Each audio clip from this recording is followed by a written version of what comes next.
Welcome back. Today we're going to discuss some questions that were sent to me by Christy. She sent me a Facebook message with a lot of information and questions.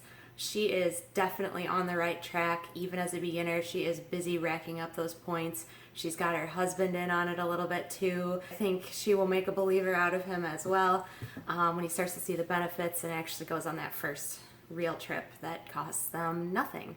So we're gonna get right to her questions. It covers a bunch of different subjects. So the first one has to do with AMEX points. Is it better to transfer them somewhere?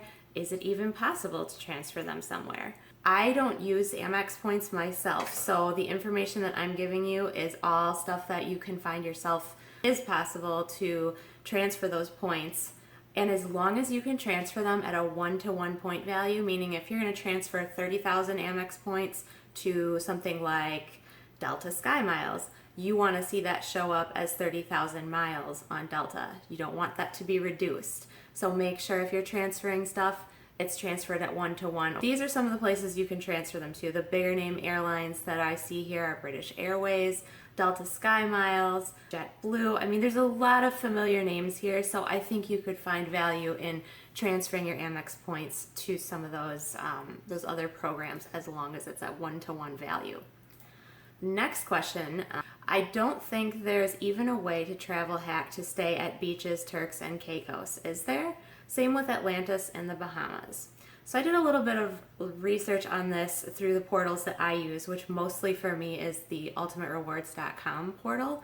And I was able to find beaches, Turks, and Caicos right there on Ultimate Rewards. It looks like for beaches, Turks, and Caicos, resort, villages, and spa all inclusive, looking at 54,000-ish points per night. This was a search that I pulled up for like some nights in November. I actually pulled it up for just a week in November this year, so you may get some different results if you plug in different dates.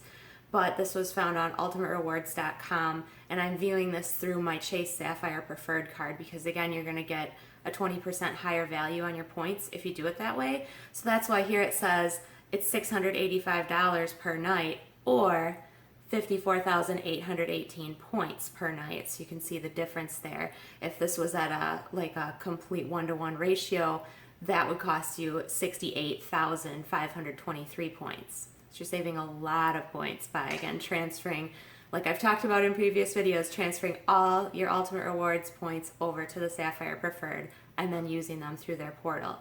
So yes, the answer is you can stay at beaches, Turks, and Caicos through ultimaterewards.com. So that's one way to travel hack that. It is a lot of points. It's not a cheap place to stay. You can pay for part of that with points if you don't have enough points to cover the whole stay, and then you can pay the rest with your credit card. So you can definitely get a discount if you've got a lot of Ultimate Rewards points saved up. Atlantis and the Bahamas, yes, same thing. I did a search on this one and found that you absolutely can stay at Atlantis in the Bahamas. They've got a whole bunch of different rooms listed here. This is again on ultimaterewards.com. I'm viewing this through my Chase Sapphire Preferred, so you're seeing the discount on the points versus paying the dollars there. Again, I put in a search for 7 nights. You can see what some of the totals are here. And on this shot as well, there's several different Atlantis resorts, so it's kind of up to you. So lots of choices there. So yes, you absolutely can travel hack those, and again, you can pay partly with points and partly with regular money if you don't have enough points. Get yourself a really good discount that way. For any hotels which aren't listed in your portal of choice, you can pay for them outright using your credit card in most cases, and I'm speaking from examples using Chase cards as well as some Bank of America stuff, also a Capital One Venture I've done this with as well, where you can charge that hotel or travel purchase to your card, and then you can request a statement credit using your points. Most times, this is not the best use of your points. But if there's a hotel you absolutely need to stay at and it's not in the portal, so you can't book it through their portal, and you need to pay with regular money on a credit card, you can usually request a statement credit, and at least it's something. It's just not usually the best use of those points. Next question. For all of the cards that you get, do you get one account for you and a second for your husband, or does it just depend on the card and the deal? So There's a lot of ways to answer this question. For me personally, some cards we do both get at the same time. We did this with the Chase Freedom Unlimited, which there's a link for that in my description today. This one, it's like Chase's second newest card. It gets 1.5% back. It's really good for everyday use. So the minimum spend on that was only $500 in 3 months. So we both just did it the same day we applied for it. And then we each got $150 credit, which actually is 15,000 Ultimate Rewards points. So we got 30,000 Ultimate Rewards points for doing that. We also did apply at the same time for our Delta American Express cards. And we just didn't find that the spend was too high and too overwhelming to meet. So we just thought, let's just do this. They were having a good deal. Other cards with a higher minimum spend on that bonus, we do try to stagger them, such as the Chase Sapphire Preferred. And when we go ahead to get our Chase Sapphire Reserve cards, we're going to be staggering those because you do have to spend a higher amount to get that initial bonus. If there's a good deal that I don't think is going to last, and by good deal I mean anything that's more than 50,000 points or miles, we both pretty much apply right away as a general rule. For deals that have been around longer, we just stagger our applications to spread out those minimum spend requirements. All right, the last thing I want to do today is we are approaching the fourth quarter 2016. So I'm going to share with you my points strategy. This is something that I do for my cards and for my husband's cards every quarter. And we post it on the refrigerator, and we also keep a copy of it in the car so that we both know which cards to pull when we're shopping or spending at different places. So a lot of these categories are based on what are Chase Freedom's categories. So this quarter, the Chase Freedom is getting 5% on department stores, wholesale clubs, and drugstores. The best one of those, in my opinion, is the drugstores, because if you go to a Walgreens or CVS, that counts as a drugstore. You can buy gift cards for other stores, so you can get 5% on buying gift cards for restaurants, Staples, whatever. On each Chase Freedom card that you have in your household, you can spend up to $1,500 in those bonus categories every calendar quarter. So feasibly what you could do is on one given day, you could walk into a drugstore, buy up all the gift cards you're going to need for the next 3 months, spend $1,500, and you're done. You don't have to think about it anymore that quarter. If you're disciplined enough to do that, I say go for it.